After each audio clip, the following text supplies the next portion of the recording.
Merdeka belajar wujud yang nyata. Raih mimpimu juga cita-cita. Generasi emas Indonesia.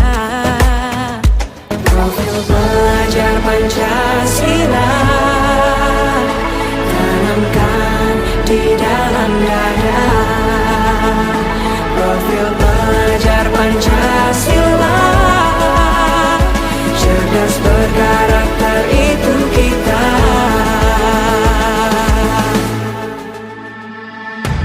Beriman dan bertakwa pada Tuhan yang Maha Esa. Berakhlak mulia, berkebinekaan global kita. Gotong royong, berjiwa mandiri, berpikir kreatif dan bernalar kritis.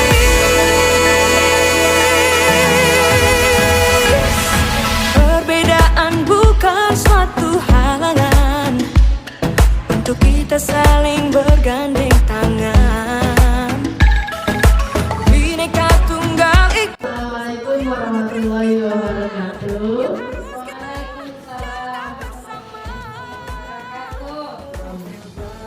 Bismillahirrahmanirrahim. Alhamdulillahillazi anzalal Qur'an hudal linnasi wal bayyinati minal huda wal furqan. Asyhadu an la ilaha illallah wa asyhadu anna Muhammadar Rasulullah.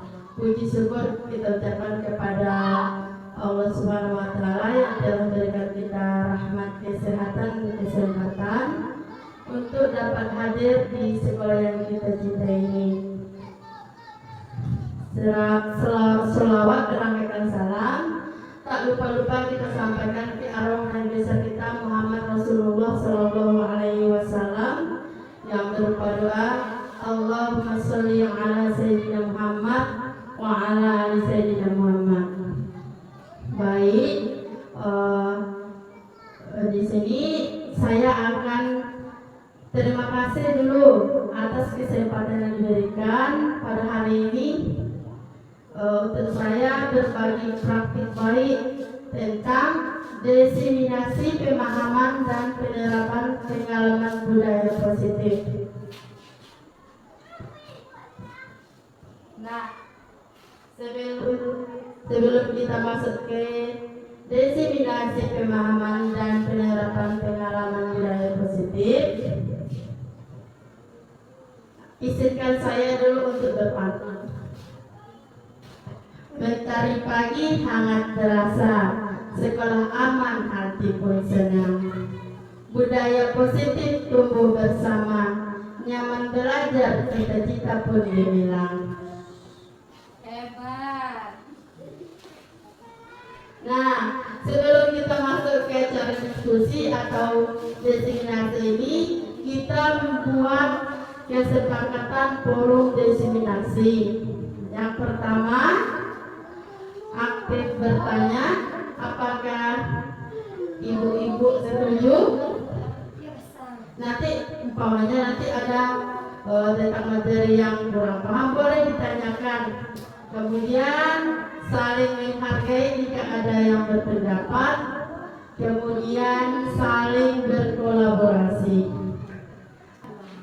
Nah, adapun tujuan pembelajaran ini yang pertama, setelah pembelajaran diharapkan peserta mampu memahami dan menerapkan budaya positif di lingkungan sekolah. Kemudian meningkatkan kerjasama dan kepedulian pentingnya penerapan budaya positif di lingkungan sekolah. Nah, di sini dapat kita lihat berbagai macam budaya positif yang bisa kita lakukan di sekolah. Ada gambar yang pertama, bersalaman dengan guru, bertutur sapa baik dengan guru, membuang sampah pada tempatnya.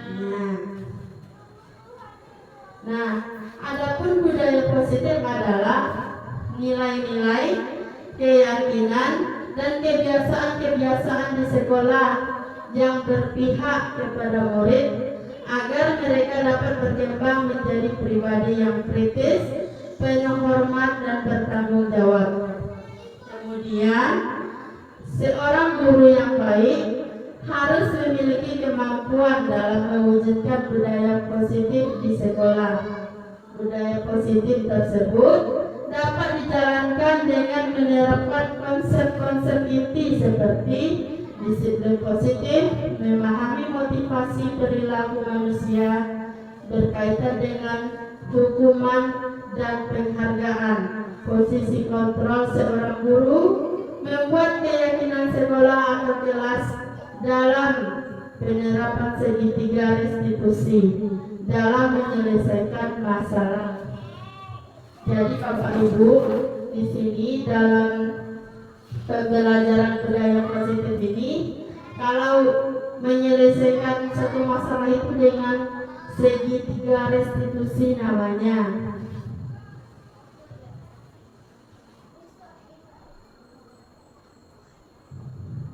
Nah, adapun konsep inti budaya positif di sini, yang pertama, perubahan paradigma belajar, kemudian disiplin positif, nilai-nilai kebajikan, kemudian yang keempat, kebutuhan dasar manusia, motivasi perilaku manusia, posisi kontrol guru, keyakinan kelas, dan segitiga restitusi.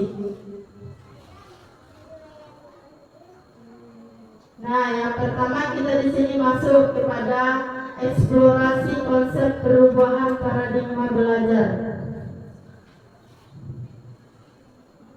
Nah, adapun di sini pembelajaran dengan paradigma baru. Pembelajaran dengan paradigma baru merupakan pembelajaran yang merancang berdasarkan prinsip pembelajaran berdiferensiasi, sehingga peserta didik belajar sesuai kebutuhannya berdasarkan tahap perkembangan sesuai teori psikologi modern untuk mewujudkan profil pelajar Pancasila. Adapun di sini profil pelajar Pancasila itu yang pertama, beriman dan bertakwa kepada Tuhan Yang Maha Esa, berkebinekaan global, bergotong royong, kreatif, bernalar kritis, dan mandiri.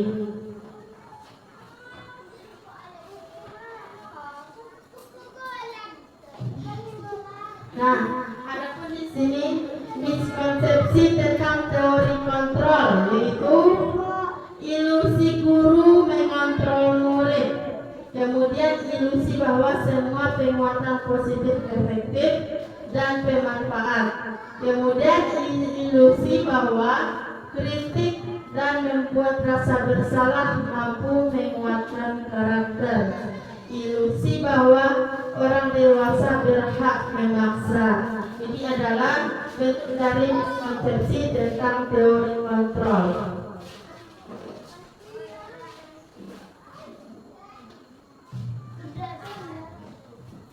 Nah, seorang psikiater dan pendidik, Dr. William Glasser,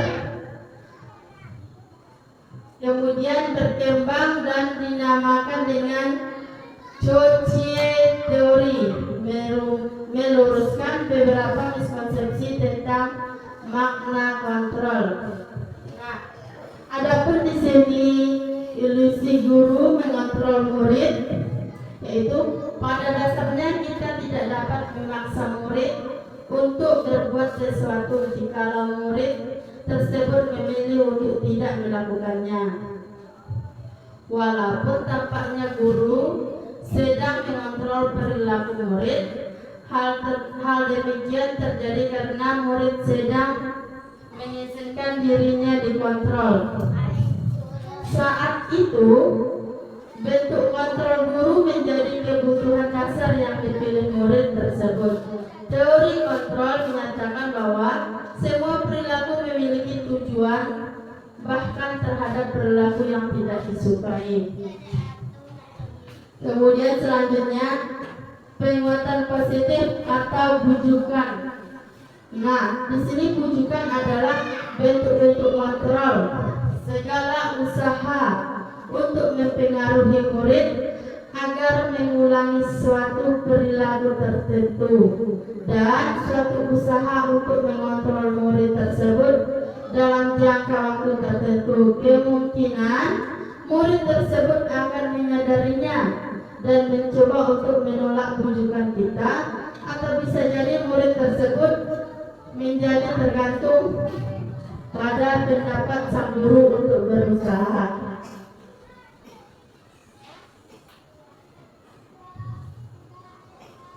Nah, jadi di sini kita akan mengubah paradigma atau stimulus respon kepada pendekatan teori kontrol. Adapun di sini stimulus respon, kita coba mengubah orang agar berperan dengan sama dengan kita. Kemudian perilaku buruk dilihat sebagai suatu kesalahan. Adapun teori kontrol atau pilihannya di sini, kita berusaha memahami pandangan orang lain tentang dunia. Kemudian semua perilaku memiliki tujuan. Saya bisa mengontrol orang lain, Anda tidak bisa mengontrol orang lain kalau teori kontrol atau pilihannya. Kemudian pemaksaan ada pada saat bujukan gagal. Jadi teori kontrolnya di sini kolaborasi dan konsensus menciptakan pilihan-pilihan baru. Kemudian model berpikir menang atau kalah, model berpikir menang. Nah, selanjutnya disiplin positif. Nah, di sini disiplin positif berasal dari kata disker yang artinya belajar. Dari kata ini timbul kata disiplina yang berarti pengajaran atau pelatihan. Disiplin mengacu pada disiplin diri yang memiliki tanggung jawab terhadap nilai-nilai yang diyakini. Kemudian disiplin positif merupakan salah satu cara penerapan disiplin yang bertujuan untuk menumbuhkan kesadaran serta memberdayakan peserta didik tanpa imbalan, penghargaan, reward, ancaman, atau hukuman.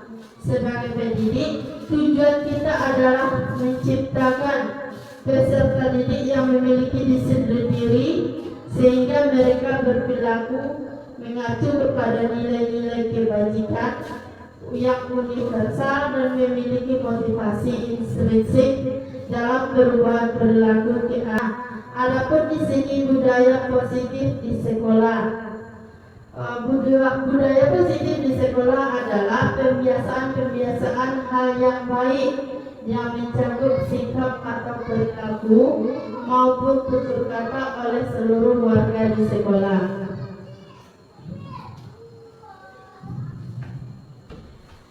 Coba di sini Bapak Ibu kita perhatikan sama-sama gambar kepalan tangan yang ada pada layar. Kira-kira kalau kita ingin membuka kepalan tangan orang ini, apa yang bisa kita lakukan untuk membukanya, kira-kira Bapak Ibu?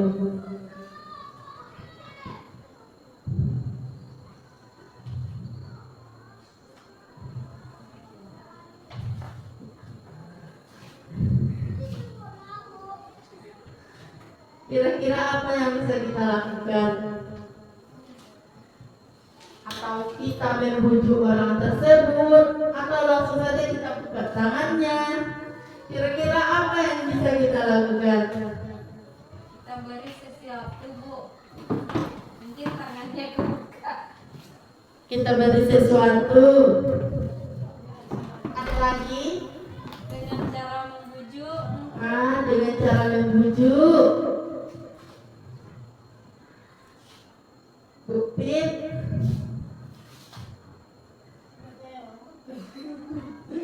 sama. Jadi, nah di sini tadi kita sudah beri jawaban yang ada yang kita pikirkan. Kita ingin membuka kepelantaran seseorang. Apa yang kita lakukan untuk membukanya? Di sini tadi ada jawaban membujuk, menghardik, mengintimidasi. Kadang kan kita bisa memaksa, mengintimidasi dan memarahi, menggoda, menggelitik, bahkan menawari uang. Menawari uang di sini sama dengan memberikan sesuatu.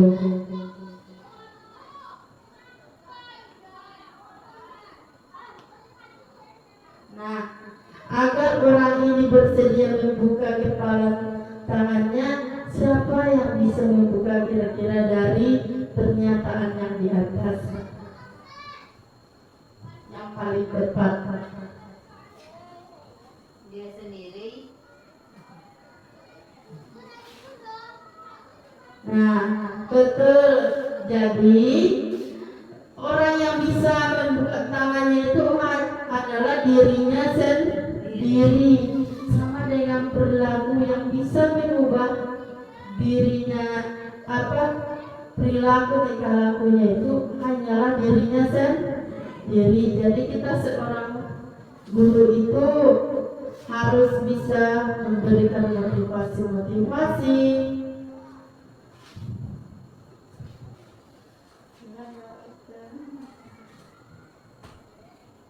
Nah, di sini ada pertanyaan pemantik. Apakah kita mengenal latar belakang semua siswa kita, keluarga mereka, kepribadian, pengalaman mereka di SD? Apakah kita tahu apa yang mereka suka dan tidak suka? Kemudian, apakah semua siswa sama sikap, kemampuan dan minat mereka? Apakah keyakinan kita sama dengan keyakinan siswa mengenai tata krama? Kemudian, haruskah guru langsung marah kepada siswa yang melanggar aturan sekolah tanpa mencoba memahami kenapa siswa itu melakukan hal itu?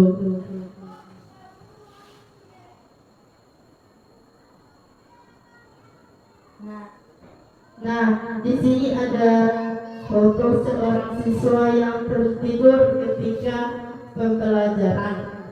Kira-kira penyebab siswa ini tidur keras apa ya Bapak Ibu?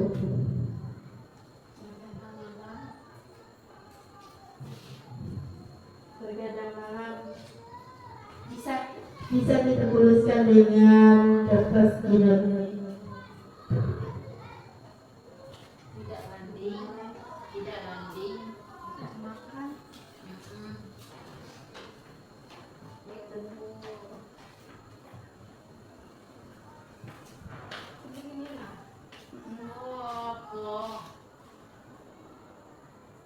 Jawabannya.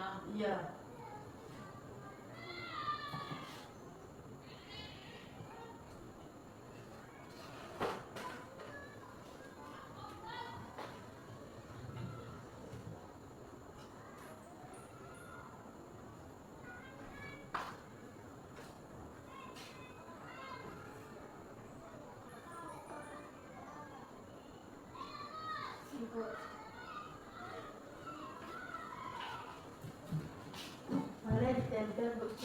Boleh ditempel betul.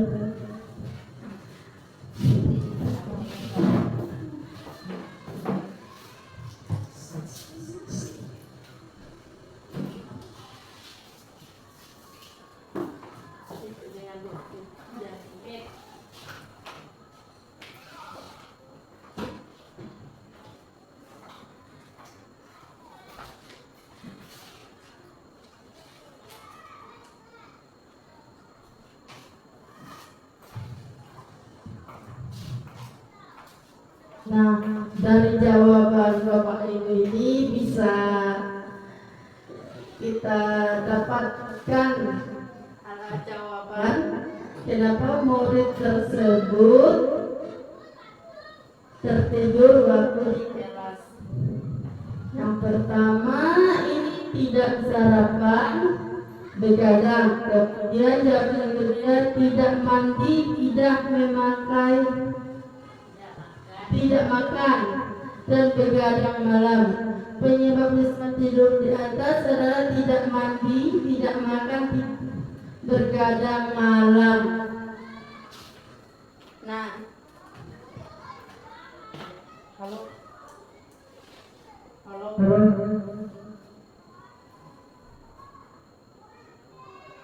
Nah, betul sekali. Di sini dapat kita ketahui di zaman abad 21 namanya. Apalagi anak-anak di sini setelah masuk sinyal itu banyak yang main HP tanpa dikontrol oleh orang tuanya sampai larut malam. Kemudian keluar malam, belajar sampai malam, bekerja malam karena hidup mandiri, malas belajar, tidak tertarik dengan pelajaran yang disajikan dan lain-lain. Mungkin ini alasan-alasan anak tersebut kenapa tidak mengikuti pembelajaran atau tertidur.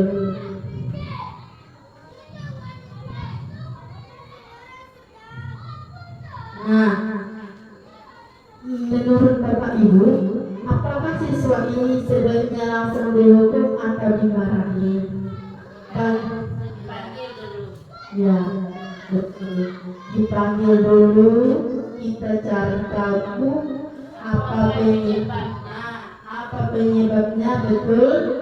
Dan bagaimana cara yang lebih baik untuk membina siswa ini.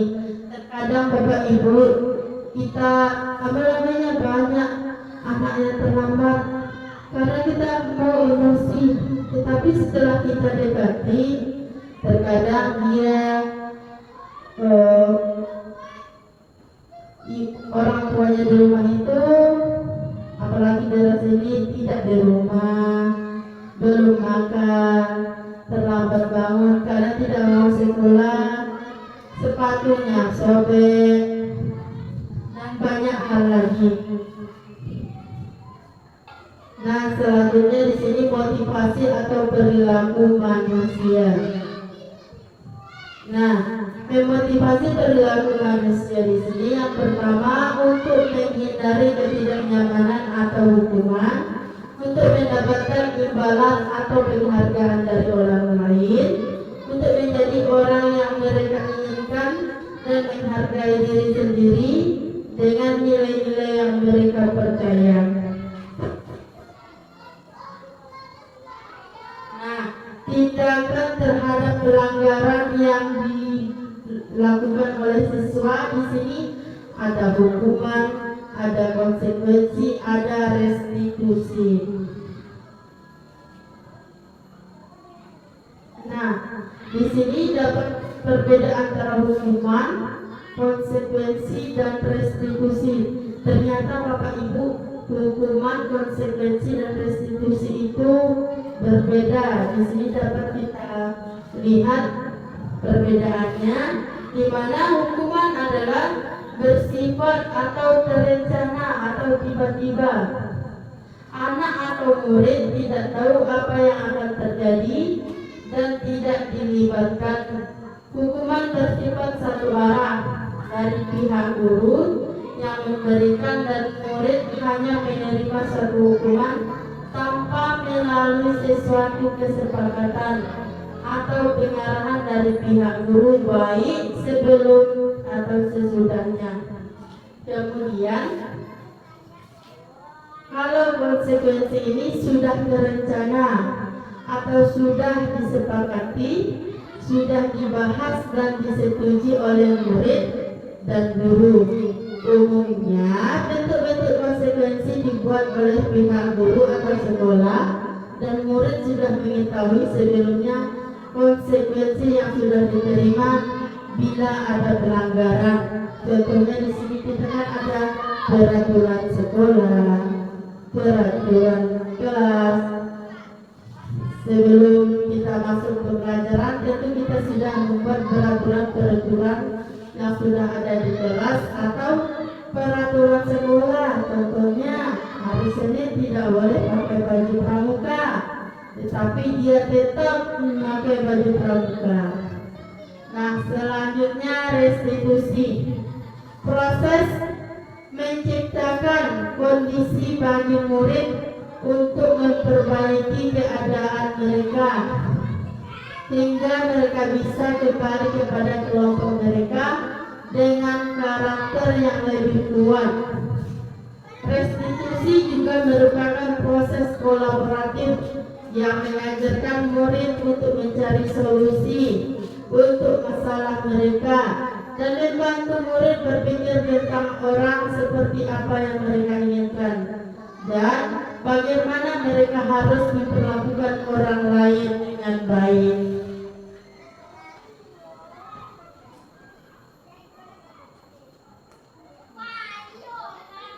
Nah, baiklah selanjutnya keyakinan sekolah atau keyakinan kelas. Guru berperan dalam mewujudkan bentuknya keyakinan sekolah atau keyakinan kelas dengan adanya kesepakatan antara guru dengan murid.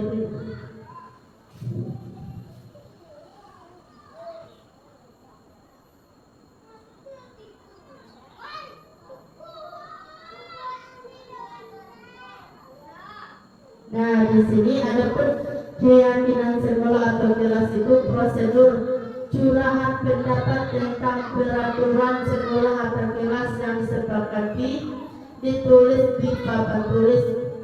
Di mana di sini Bapak Ibu sebelum kita masuk ke pembelajaran atau awal-awal kita masuk pada semester pertama ini, kita awalnya membuat peraturan.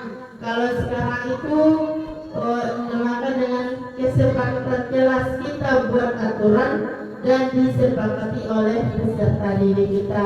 Kemudian mengubah kalimat berbentuk negatif menjadi positif, di mana kadang kan ada anak yang membuang sampah sembarangan. Jadi karena kita mengubah kalimat yang positif, yang negatif ini jadi positif. Contohnya seperti ini Bapak Ibu, jangan buang sampah di situ. Itu kan kalimatnya agak negatif atau bahasa kita itu agak kasar. Jadi bisa kita ingatkan, kebersihan itu sebagian dari keimanan. Mungkin kalimatnya kita buat dari lebih positif.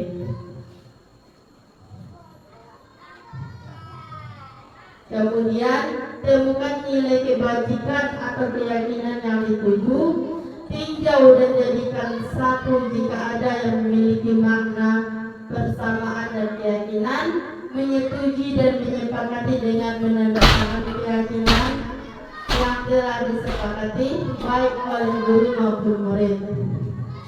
Tempel di dinding kelas di bagian yang mudah untuk dilihat oleh semua warga sekolah. Jadi kesepakatan kelas atau peraturan kelas ini setelah kita buat ditempel di dinding. Nah, di sini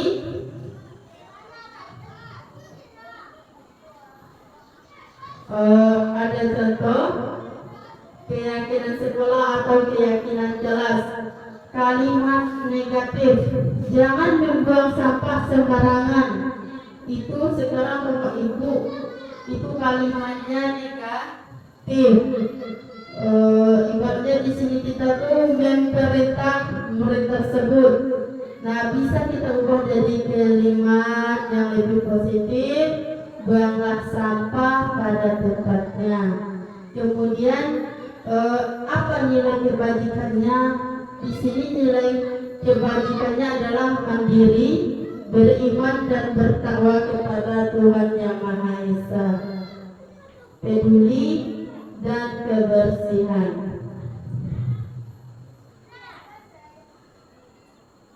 Nah, selanjutnya mari kita menyusun kebutuhan dasar manusia.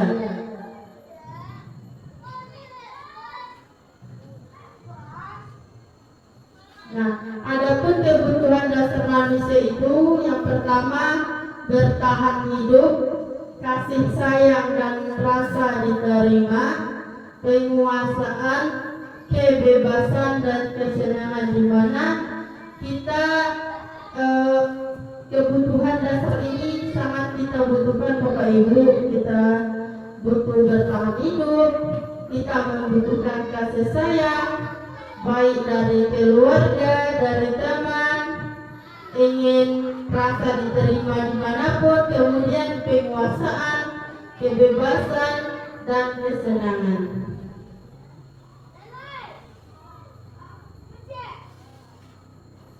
Nah, di sini ada contoh studi kasus.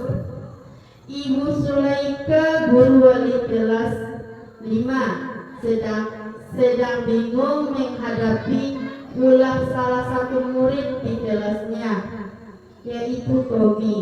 Beberapa anak telah mengeluhkan Tommy yang seringkali meminta bekal makanan siang mereka dengan paksa. Jika Anda menghadapi situasi Ibu Zulaika, apa yang akan Anda lakukan?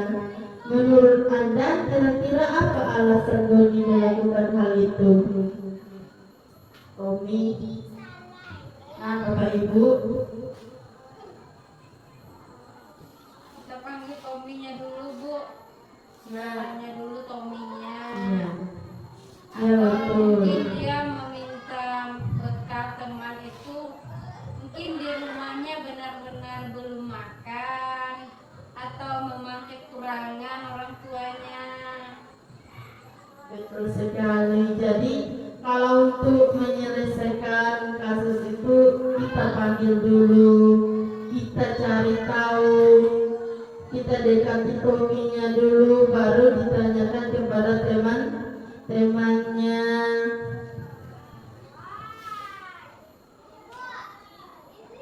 Nah, adapun alasan Tommy yang pertama di sini betul sekali, karena ia lapar dan orang tuanya tidak membawakannya bekal makan siang, maka kebutuhan dasar sedang berusaha dipenuhi. Dapat kita ketahui ya Bapak Ibu, kalau makan itu kebutuhan dasar kita. Iya, dasar yang sedang berusaha dipenuhi oleh Tommy adalah kebutuhan untuk bertahan hidup. Kita aja kalau kita kadang lapar, sedang belajar, ada teman makan, gimana rasanya? Ngiler. Betul.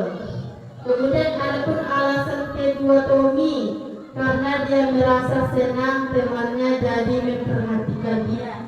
Kadang ada teman itu Bapak Ibu, siswa kita itu, kadang dia sudah makan di sekolah tapi di rumahnya, tapi dia masih saja mengganggu temannya, mengambil makanan temannya. Kadang orang yang seperti ini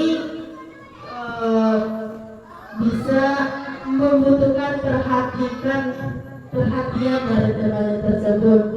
Ketika temannya melaporkan tindakannya itu pada gurunya, dan gurunya memberitahu orang tuanya, sehingga orang tuanya menjadi memperhatikan dia. Berarti anak ini Bu, berarti tidak itu yang sering mengganggu temannya itu kurang perhatian atau kasih sayang dari orang tuanya.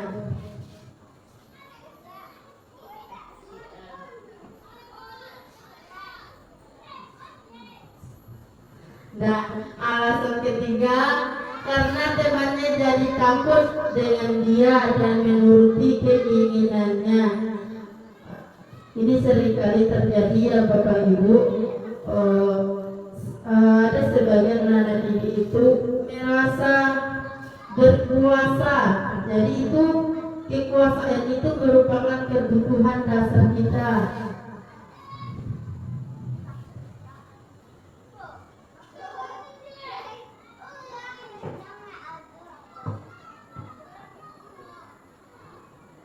Nah, hal yang penting untuk kita ingat ketika kita kita menemukan perilaku anak yang tidak sesuai dengan aturan, ada baiknya kita mencari tahu kebutuhan dasar apa yang ia butuhkan.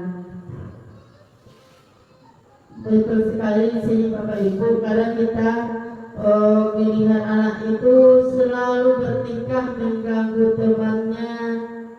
Kadang ada kebutuhan dasar yang tidak terpenuhi di rumah, jadi dia melampiaskannya ke sekolah, butuh perhatian, butuh kasih sayang.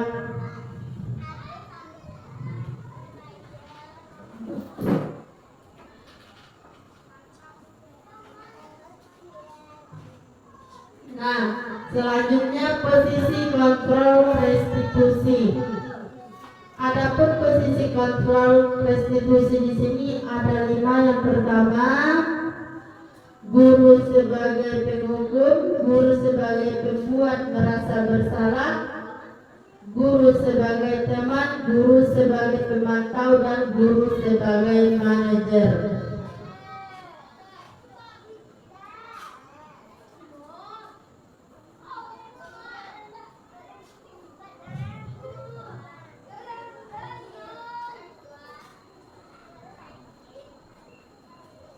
Nah, adapun posisi kontrol restitusi di antara kelima posisi kontrol tersebut, sebaiknya seorang guru menggunakan posisi kontrol sebagai manajer. Dari yang 5 tadi Bapak Ibu, yang sebaiknya dilakukan oleh seorang guru itu adalah posisi manajer. Nah, sebagai manajer, guru dapat membuat sesuatu bersama murid atau berkolaborasi dengan murid, mempersilahkan murid bertanggung jawab dan mendukung murid agar dapat menemukan solusi. Jadi kalau kita mengambil posisi sebagai manajer di sini, kita mengarahkan murid untuk bertanggung jawab atas apa yang telah dia laksanakan, bukan memberikan hukuman, dan mendukung murid agar dapat menemukan solusi atas perbuatan yang telah dia lakukan.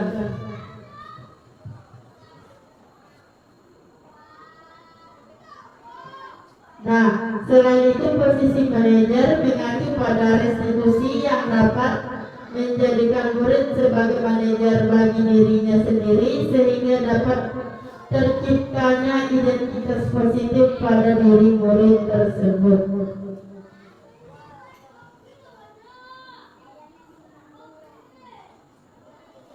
Nah, di sini tahapan dalam segitiga restitusi.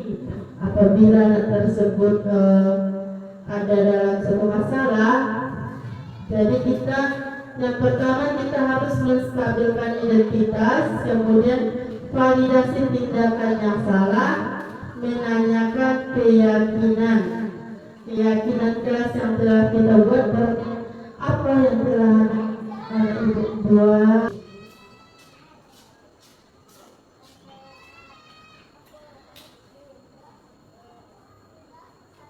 Nah, menstabilkan identitas di sini, ketika anak tersebut berbuat salah, bisa kita panggil dan kita lakukan berdasarkan prinsip bahwa membuat kesalahan adalah bagian dari proses pembelajaran yang nantinya akan menggeser identitas gagal ke arah identitas sukses.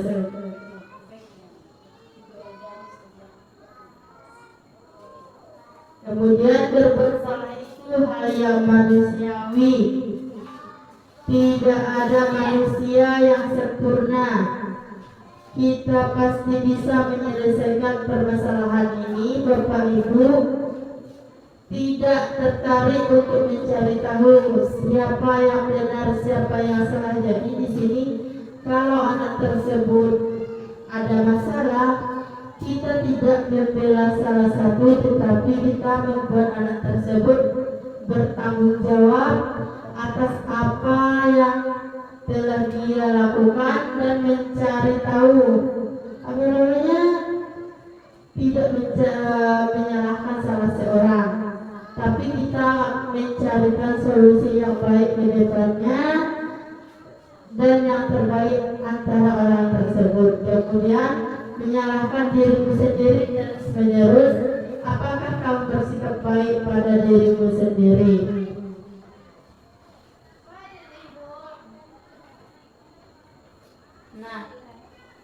Nah, adapun validasi tindakan yang salah yang dilakukan berdasarkan prinsip bahwa tiap perilaku berupaya memenuhi satu kebutuhan tertentu, sehingga guru atau orang tua akan bergeser dari pemikiran stimulus respon menjadi proaktif, serta akan lebih mengenali dan mengakui kebutuhan murid atau anak.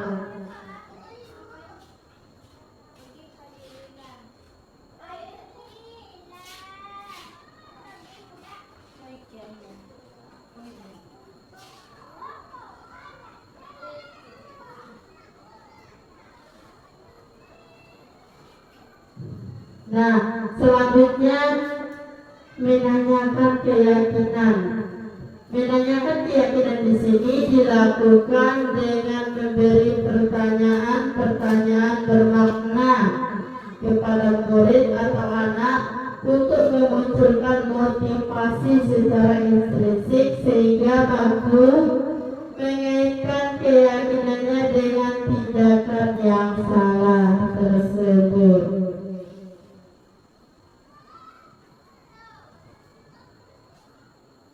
Menanyakan keyakinan di sini yang pertama, apa nilai yang kita percaya di sekolah kita, nilai-nilai apa saja yang telah kita sepakati. Berarti kelas yang ideal itu seperti apa sih? Kamu ingin jadi anak yang seperti apa yang kamu rasakan, dan ketika kamu melakukan itu kamu menjadi orang yang seperti apa. Mungkin ini untuk menanyakan keyakinan kelas.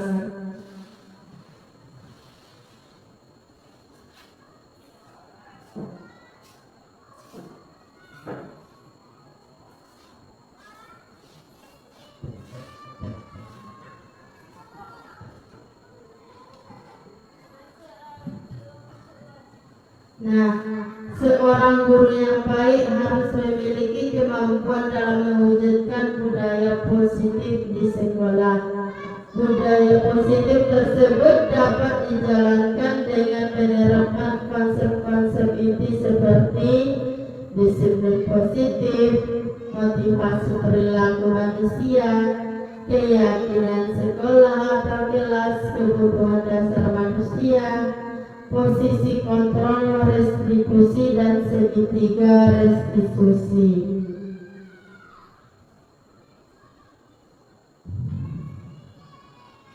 Bapak Ibu, sejauh ini ada nggak yang ingin ditanyakan tentang keyakinan kelas atau kesepakatan kelas?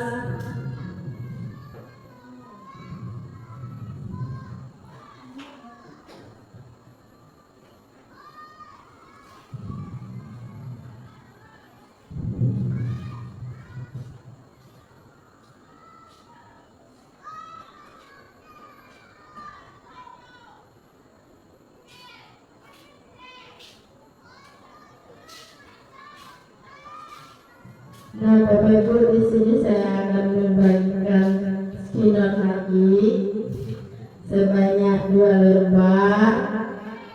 Silakan dibuat 2 contoh keyakinan kelas.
Baik Bapak Ibu, kalau sudah dijawab boleh diceritakan.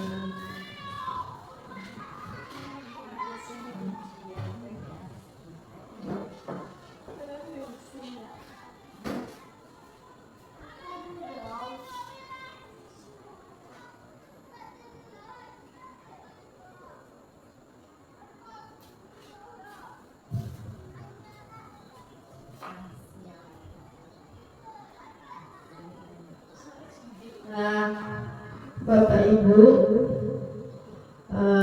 selanjutnya di sini ada tugas dan hukuman dan konsekuensi.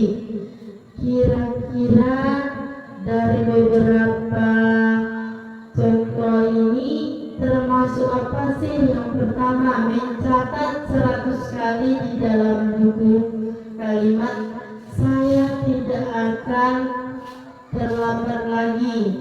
Itu termasuk hukuman atau konsekuensi? Kira-kira apa Ibu?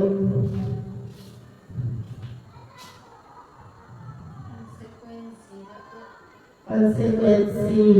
Kemudian kalau ini yang kedua, lari mengelilingi lapangan basket 2 kali karena terlambat hadir di sekolah. Nah betul. Kalau yang kedua ini termasuk hukuman. Beda lagi kalau dia lari diberikan oleh guru PJOK. Itu kan memang pembelajarannya. Tapi kalau lari gara-gara terlambat datang sekolah itu termasuk hukuman. Kemudian murid diminta untuk push up 15 kali karena tidak menggunakan masker ke sekolah. Hukuman. Kemudian menggantikan kertas tugas teman yang telah dicoret-coret. Betul, ini termasuk konsekuensi. Kemudian membersihkan tumpahan air di meja tulis karena tersenggol pada saat belajar. Konsekuensi, betul. Kemudian murid disuruh untuk mengenakan sepatu seharian di sekolah karena tidak mengenakan sepatu hitam.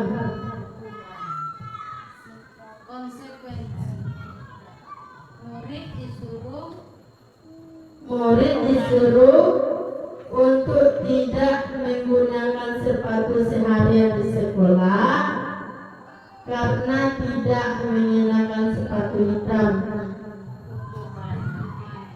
Nah, jadi dari jawaban kita yang tadi itu Bapak Ibu ada 4 yang hukuman dan ada yang 2 konsekuensi. Kenapa dia konsekuensi? Menggantikan kertas tugas teman yang tercoret-coret itu karena kita tidak memberikan hukuman kepada dia, kepada anak tersebut gara-gara dia minum merobek kertas teman tersebut, tetapi menggantikannya.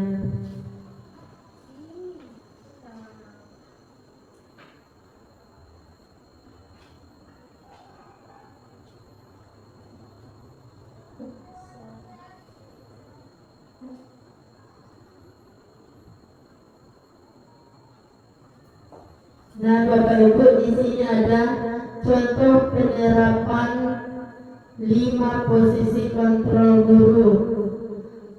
Kasus siswa datang terlambat ke sekolah.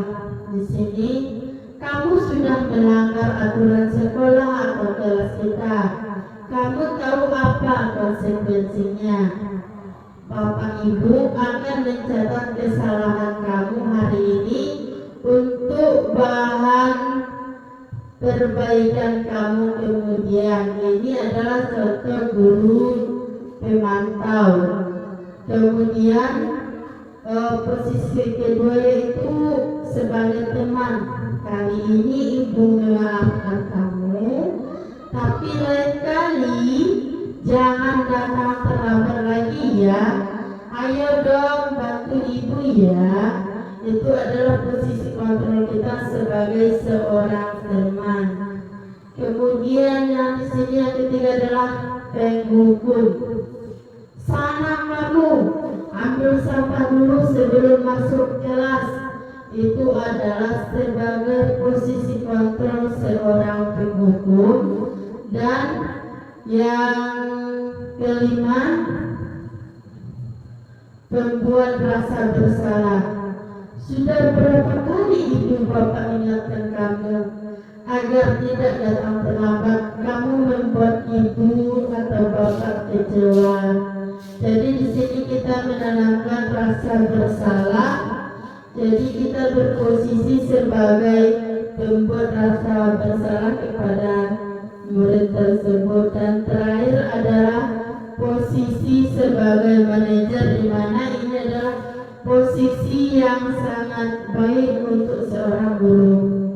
Apa kamu tahu kesalahan yang sudah kamu lakukan? Kemudian bagaimana cara kamu memperbaiki kesalahan tersebut?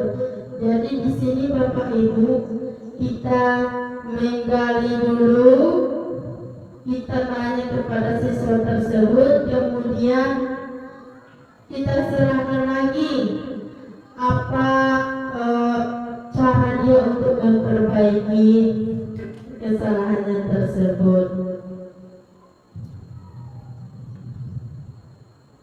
Kalau yang ini Bapak Ibu, saya kecewa sekali dengan kamu.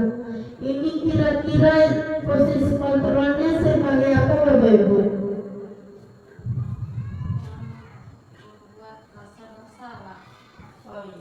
Ya betul, membuat rasa bersalah karena di sini ada rasa kecewa.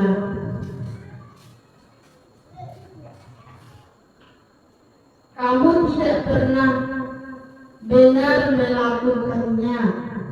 Kalau ini Bapak Ibu,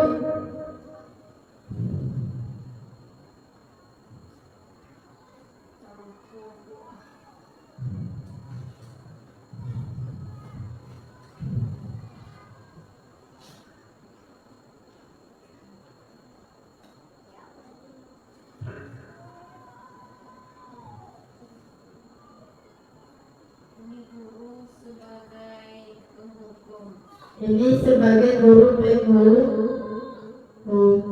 Ayolah lakukan demi bapak atau ibu ya.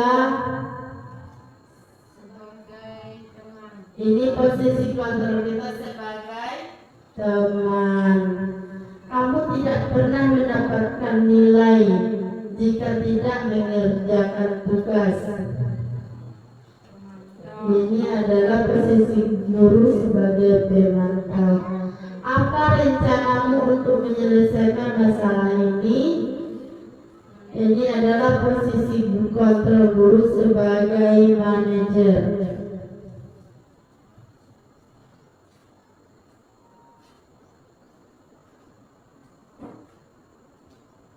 Mungkin Bapak Ibu demikian diseminasi kita hari ini. Apa ada yang ingin ditanyakan lagi?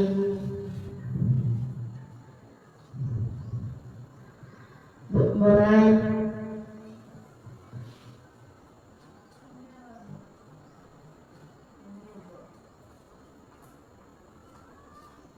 Kalau tidak ada, Yang segitiga tadi itu apa, Bu? segitiga restitusi. Oh, segitiga restitusi. Oh iya, segitiga restitusi. Kalau ini bu, apa namanya? Kalau anak itu berbuat salah, jadi kita itu tidak langsung memarahinya. Kita panggil dulu, kita gali dulu. Kenapa dia berbuat demikian?